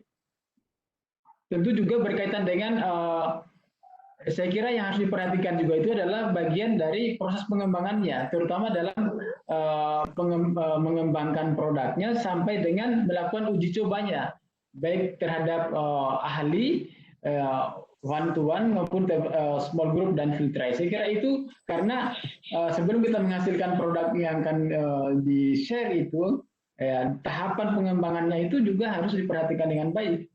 Ya, karena jangan sampai tanpa melalui proses apa namanya apa ya disebut dengan validasi ya, validasi ahli dan validasi peserta didik ataupun dengan small group dan kelompok besar. Saya kira itu yang perlu diperhatikan. Saya kira kemudian saya tadi kurang menanggap tadi ya pertanyaan kedua. Dan jelasnya kalau untuk tadi kenaikan pangkat ya, saya kira untuk pangkat ya tatap muka maupun tatap muka virtual, saya kira kalau ya tetap bisa diakui untuk bagi pegawai negeri untuk apapun teman-teman di swasta untuk kenaikan pangkat. Saya kira yang penting ada bukti ya, bukti atau surat tugas atau sertifikat yang menjadi dasar untuk penilaian kenaikan pangkat. Saya kira itu, Bu. Terima kasih. Ya, Pak, satu lagi hubungannya dengan pengembangan tadi. Iya, halo. Halo? Ya, halo. Ya. Ya, ketika saya membuat blog itu hasil dari pelatihan, kemudian sudah dinilai, kemudian hasilnya itu dari tim penilai pelatihan itu nilainya 90. Lah, apakah itu bisa dijadikan sebagai validasi, Bapak? Bagaimana tadi itu apanya nilai 90 tadi? Apanya? Nah, saya kan membuat pelatihan membuat blog, Bapak. Ya, terus yang kasih nilai tadi siapa, Bu? Panitia, blognya itu loh. Panitia. Ya, panitia pelatihan. Oh, panitia pelatihan. Iya, panitia pelatihan itu kan kita membuat blog, hasil blognya itu kan dinilai. Lah, hasil penilaian dari tim pelatihannya itu apakah bisa itu digunakan sebagai hasil validasi produk kita gitu loh, Pak. Baik, saya ingin mau tanya dulu, Bu, itu apakah masalahnya itu kan hasil penilaian itu bukan bagian dari proses pengembangan sebetulnya ya, di luar dari proses pengembangan kayaknya ya. Gini Pak, saya membuat pelatihannya membuat blog. Kemudian hasil blog itu saya jadikan media ke anak-anak dengan judul pengembangan media blog lah. Itu kan sudah saya kasih video, kasih isi dan macam-macam. Terus setelah itu saya kasihkan ke penilainya lagi, pelatihnya saya kasihkan lagi. Mohon ini divalidasi hasil dari saya untuk penelitian. Seperti itu. Iya, baik. Bisa. Baik. Kalau menurut saya, kalau apa yang Ibu gambarkan tadi itu sebetulnya itu bukan di luar dari prosedur pengembangannya, Ibu ya, di luar dari prosedur pengembangannya berarti. Ya, artinya maksud saya, apakah produk yang telah dihasilkan tadi itu pertama tentu ada produk Bu ya, ada produk. Iya. Iya. Nah, kemudian yang kedua, instrumen yang digunakan di dalam yang digunakan untuk mengevaluasi produk yang Ibu gunakan itu, siapa yang kembangkan instrumen itu? Saya, Pak. Ya. Saya yang mengembangkan instrumennya. Oh, baik, baik. Jadi Ibu memberikan produk itu, kemudian Ya. bersama dengan instrumennya untuk diberikan penilaian terhadap produk itu ya. Iya. Nah, oke. Jadi itu dijadikan sebagai dasar bahwa yang menilai itu memang ahlinya kan Bu? Iya, karena pelajarnya ya. Iya. ahlinya. Sumbernya dari pembuatan blog itu. Oke, oke, baik. Jadi saya kira kalau misalnya itu yang menilai adalah bagian dari sebagai dijadikan memang dia ahli dalam bidang itu, ya, dan kemudian menilai daripada blog Ibu, ya saya kira tidak masalah. Itu salah satu aspek dari validasi produk untuk aspek expert, gitu kan? Nah, saya kira tidak masalah, ya, tidak masalah. Memang yang menilai orang itu misalnya. Iya. Nah, kemudian saya kira tidak berhenti sampai di tahap di situ saja kan? Ya, tidak sampai di situ. Iya, kita juga mengingatkan ke guru IPA, sama-sama guru IPA Ya. untuk materi. Jadi untuk isi sama kasihkan guru IPA, untuk dosen-dosen yang bagian tadi pelatihnya blog tadi. Bisa Pak ya? Bisa, bisa. Ya, itu bagian dari ahlinya kan? Dari sesuai masing-masing, ada kontennya, ada aspek sistemnya, kemudian dan lain sebagainya. Iya. Bisa nggih Pak ya? Ya bisa. Kalau menurut saya bisa, karena itu yang menilai adalah ahlinya dan sesuai spesifikasi masing-masing. Tinggal kemudian dilanjutkan pada penilaian validasi yang lain. Ya. Iya. Terima kasih Pak. Ya. Ya. Iya, baik.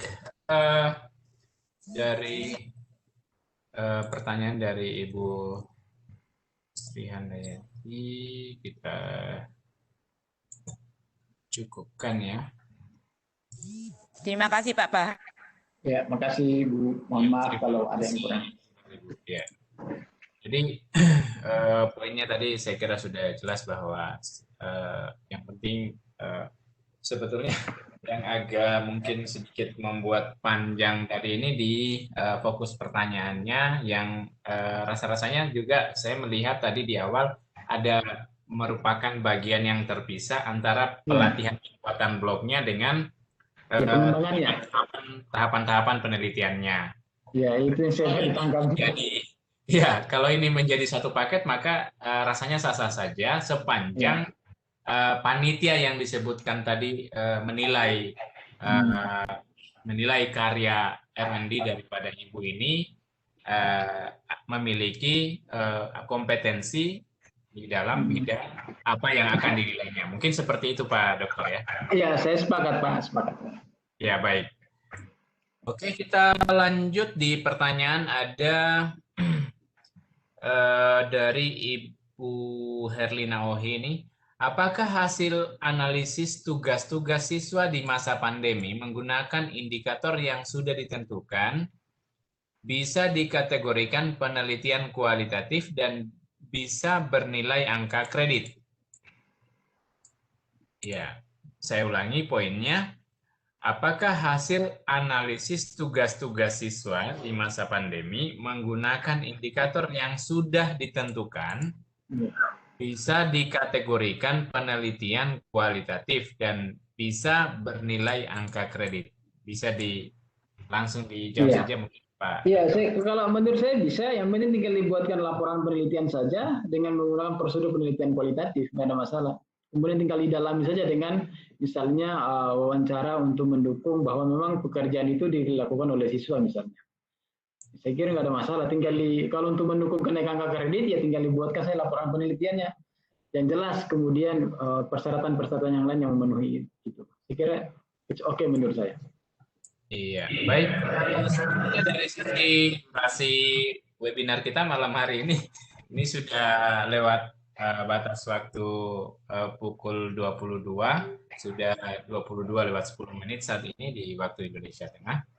Pak Dokter, mohon izin jika masih bisa diberi waktu karena tadi kita terlambat memulai disebabkan kendala teknis di awal, boleh nggak saya menambah waktu sampai di pukul 22:20. Ya, Jadi saya silakan Pak. Ya, silakan. 10 menit ke depan. Baik, silakan Pak. Oke, terima kasih banyak atas ini kalau di dalam waktu ekstensi sudah lembur ini. Ya, saya lanjut dari Ibu Sinta Rosdiana. Ini izin tanya lagi. Selama yang saya pahami, kita sebaiknya meneliti di lembaga yang berbeda dari tempat kita bekerja.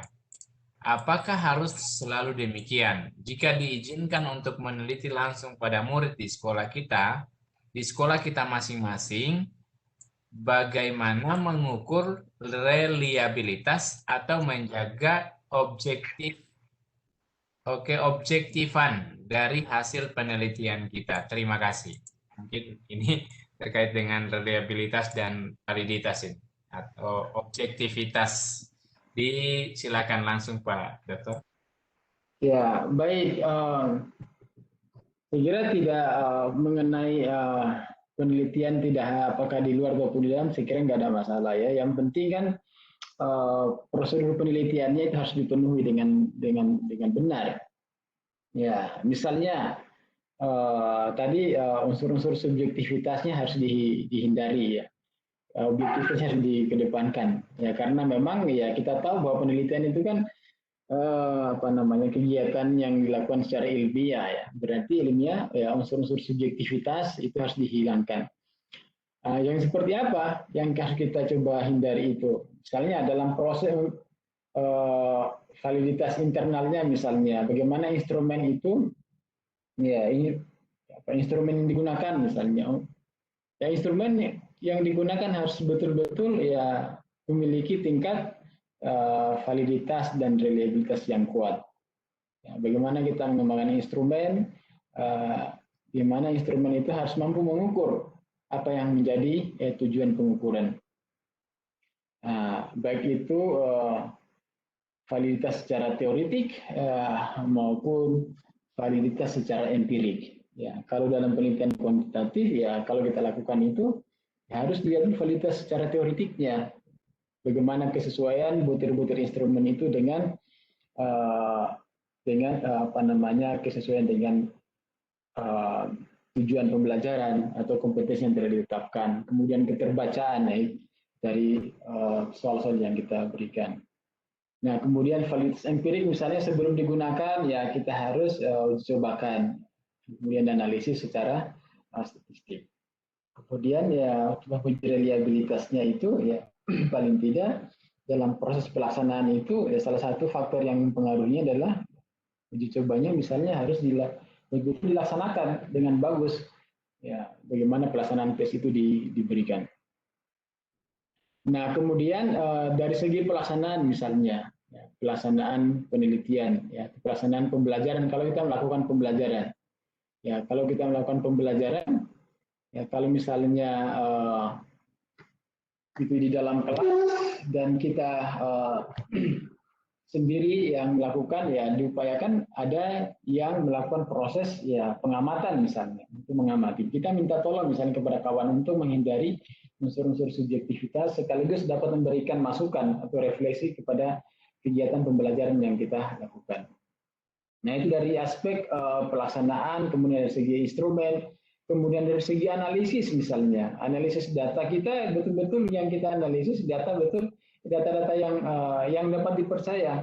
Ya, kemudian memberikan laporan juga ya laporan yang baik untuk menghindari unsur subjektivitas. Ya, kalau memang dalam pengujian hipotesis misalnya, kalau ternyata hipotesis yang kita susun itu ditolak ya tidak ada masalah tanpa harus mengubah misalnya data yang ada. Nah, itu unsur-unsur kejujuran dalam proses penelitian ini saya kira tetap dikedepankan untuk menghasilkan hasil penelitian yang baik. Saya kira itu kalau menurut saya bahwa penelitian itu dimanapun ya di luar ataupun di dalam kita punya institusi tetap kita kedepankan etika keilmuan. Saya kira demikian, Pak. Baik. Menarik poin bahwa kita harus mengedepankan etika keilmuan ya, karena keilmiahan harus tetap terjaga. Mau dia di sekolah kita, di tempat lain, ya. Apalagi PTK, tidak mungkin kita mau pergi PTK di tempat lain ya. Agak kurang pas rasanya kan kalau kita mau pergi melakukan penelitian tindakan kelas di sekolahnya orang gitu ya. Sementara tujuannya adalah untuk perbaikan proses pembelajaran yang kita selenggarakan. Bukan begitu Pak Dokter ya? Iya, saya kira begitu Pak. Ya, baik. Kita lanjut, ini ada dari Ibu Majmi Susi Arini ya. Assalamualaikum Bapak Dokter yang terhormat. Waalaikumsalam warahmatullahi wabarakatuh. Waalaikumsalam warahmatullahi wabarakatuh. Ya, dia memperkenalkan diri. Saya honorer laboran dari SMA Negeri Seribu Bukit Kabupaten Gayo Lues Provinsi Aceh. Saya ingin bertanya, bagaimana teknik yang bisa saya lakukan sehingga penelitian saya yang berjudul pengembangan perangkat praktikum sederhana sebagai alat dan bahan alternatif dalam optimalisasi penggunaan laboratorium oleh guru IPA di SMA Negeri Seribu Bukit. Ya, jadi judulnya pengembangan perangkat praktikum sederhana sebagai alat dan bahan alternatif dalam optimalisasi penggunaan laboratorium oleh guru IPA di SMA Negeri Seribu Bukit. Dapat mencapai hasil yang memuaskan, sedang alat dan bahannya sangat minim. Sedangkan perangkat yang ingin saya buat itu masih jauh dari kesempurnaan. Contohnya, penyediaan indikator alami pada uji coba asam basa. 2. Rangkaian arus DC dan AC pada penelitian uji coba elektrolit dan seterusnya. Terima kasih. Ya, bisa diambil poin-poinnya saja mungkin Pak Dokter ini terkait dengan pertanyaan karena ini juga menurut saya belum secara menyeluruh, tapi bisa dikasih arahan barangkali karena poinnya ini penelitiannya sepertinya dia R&D. Silakan Pak Dokter. Baik, intinya tadi berarti ingin melakukan penelitian pengembangan ya, pengembangan perangkat praktikum ya. Pada sisi lain ya masalahnya itu adalah berkaitan dengan apa tadi ya, ketersediaan sarana yang ada ya, fasilitas yang ada. Nah ini saya kira masalah yang berkaitan dengan pengembangan tadi ya, ingin mengembangkan praktikum, tetapi ya untuk mengembangkan praktikum seperti itu ya terkendala dengan sarana yang ada, fasilitas yang ada. Nah, oleh karena itu biasanya dalam mengembangkan ya penelitian pengembangan itu kan disebut dengan analisis kebutuhan ya, analisis kebutuhan. Dalam analisis kebutuhan itu ya kira-kira bagaimana kondisi yang ada di sana ya, kondisi yang ada di latar penelitian yang akan kita lakukan itu. Nah kalau misalnya tadi mengembangkan praktikum ya, kemudian ternyata ada masalah berkaitan dengan ketersediaan sarana yang ada, ya berarti ya otomatis pengembangan itu tidak bisa kita lakukan. Ya, tidak bisa kita lakukan. Karena tadi sudah dikatakan bahwa ya ini kita mengembangkan praktikum, tapi mengembangkan praktikum dengan sarana yang ada tadi itu, tapi tidak tersedia. Nah, oleh karena itu ya pilihannya adalah jangan mengembangkan praktikum dengan menggunakan sarana yang tidak tersedia tadi. Kita harus cari kondisi yang lain, bahan yang lain yang bisa mendukung praktikum yang kita kembangkan tadi. Karena sudah dipastikan kalau mengembangkan praktikum dengan kondisi yang ada tadi tidak bisa akan terjadi, tidak bisa akan menghasilkan apa-apa. Karena sudah ditahu kondisinya. Saya kira itu menurut saya artinya penting untuk menganalisis kebutuhan kalau kita ingin mengembangkan sesuatu produk. Nah, gitu. Nah, kalau misalnya kita ingin memaksakan itu, bisa berarti ya kita harus, ya konsekuensinya kita harus menyediakan alat itu, kita menyediakan bahan itu sebagai seorang pengembang. Nah, disinilah tantangannya kita sebagai pengembang ini, ya, mengembangkan bahan atau praktikum. Ya, karena dalam melakukan penelitian pengembangan ini memang ya biayanya ya membutuhkan biaya yang besar, ya. Itu salah satu sisi kelemahan juga dalam penelitian pengembangan. Ya, ketika misalnya kita ingin mengembangkan dan analisis kebutuhannya sudah kita tahu, ya berarti ya bagaimana mengantisipasi itu? Ya harus diadakan itu supaya proses pengembangan ini berjalan. Ya kalau tidak bisa diadakan, ya pasti pengembangan tidak akan berhasil. Itu sudah pasti. Nah, untuk bisa mengadakan itu berarti harus ada yang harus berkorban. Kita sebagai pengembang harus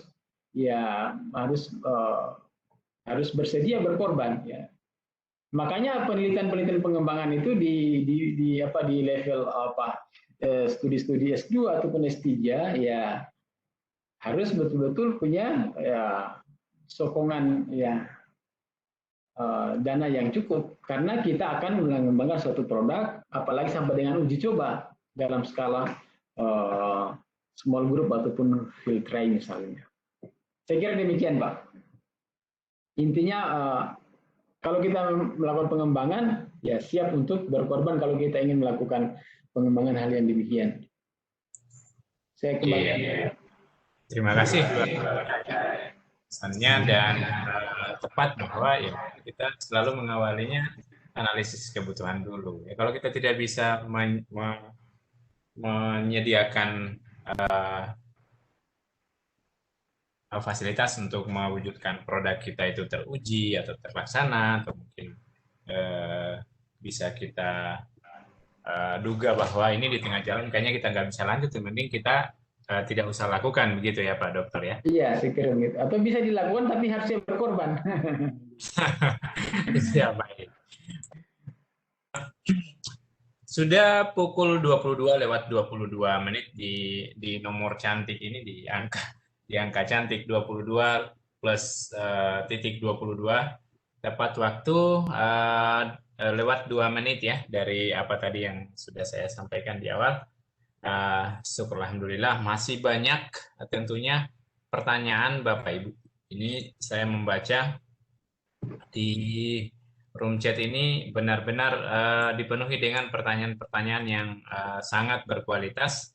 Sayang sekali Bapak Ibu, ini kita juga terikat waktu ya, karena room Webex ini sebetulnya kita diizinkan menggunakannya dalam durasi 2 jam oleh pihak Direktorat Pembinaan SMK ya, Direktorat PSMK dari Kemdikbud.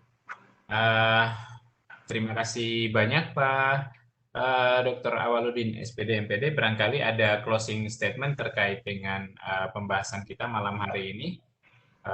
Kami persilakan. Baik, terima kasih Pak Baharudin ya. Baik, Bapak Ibu sekalian yang masih stay pada kesempatan ini, yang jelasnya di masa pandemi COVID-19 ini, kita sebagai tenaga pendidik ya tetap dibutuhkan ya kreativitas, ya inovasi, kesabaran dan ketangguhan serta kemampuan beradaptasi dengan situasi yang ada, sehingga kita bisa melaksanakan tugas-tugas ini dengan baik. Nah, saya di sesi ini, akhir ini saya mengucapkan terima kasih. Saya bisa bergabung dan bisa berkenalan kepada Bapak Ibu sekalian. Tentu saja apa yang saya sampaikan, mungkin juga pertanyaan-pertanyaan yang diajukan tadi, mungkin tidak semuanya saya bisa jawab. Lebih dan kurang mohon dimaafkan. Dan mudah-mudahan kita bisa berjumpa lagi pada event-event selanjutnya. Amin.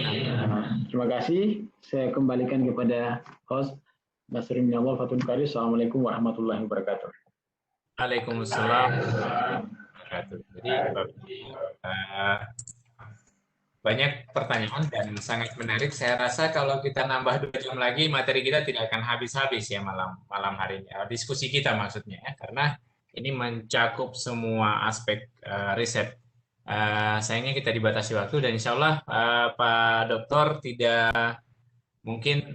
tidak bosan-bosannya. Insya Allah di kali kesempatan berikutnya kami masih boleh mengundang Bapak lagi untuk topik yang lebih menarik terkait dengan bidang riset. Barangkali untuk topik selanjutnya kita akan bicarakan lebih spesifik bidang kajian tertentu, apakah itu dikelompokkan berdasarkan jenis analisisnya, mungkin apakah dia kualitatif saja atau kuantitatif, atau memang mungkin di bidang-bidang kajian lain, apakah dia di PTK, khusus PTK, atau mungkin lebih spesifik kita juga akan berbicara lesson study. Mungkin itu yang saya dalam pikiran saya, karena struktur cerdas ini seperti ini Pak Dokter, selalu kami memikirkan kira-kira hal yang paling dibutuhkan guru gitu untuk. Ya, luar biasa Pak, saya sangat apresiasi dengan apa yang Bapak sampaikan. Ya. Baik, tidak keberatan Pak Dokter ya, nanti kami akan undang lagi di kesempatan yang lain. Kalau bisa dipanelkan dengan mungkin peneliti-peneliti lain juga seperti itu. Insya Allah. Mudah-mudahan kita sehat-sehat ya. Amin. Iya, amin. Baik, Alhamdulillah Bapak Ibu, kita sudah berada di penghujung